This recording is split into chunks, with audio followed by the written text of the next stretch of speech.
18 কোটি মানুষকে উত্তপ্ত করে ভারতও যেমন কোনোদিনও শান্তিতে থাকতে পারবে না, ভারতের ফ্ল্যাগ পদদলিত করে আমরাও কিন্তু শান্তিতে থাকতে পারবো না।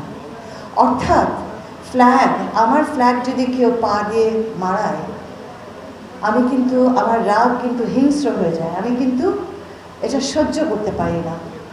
কেউ যদি আমার বাংলাদেশের ফ্ল্যাগটা সেইভাবে অপমান করে, ঠিক তেমনি আমাদের খেয়াল রাখতে হবে পৃথিবীর যে দেশই হোক না কেন, তাদের ফ্ল্যাগের অবমাননাটা কেউ সহ্য করতে পারে না। আমরা সংযত হই, আমরা আমাদের বুদ্ধি দিয়ে, আমাদের সাহস দিয়ে, আমাদের মেধা দিয়ে আমরা আমাদের বীরত্ব, আমাদের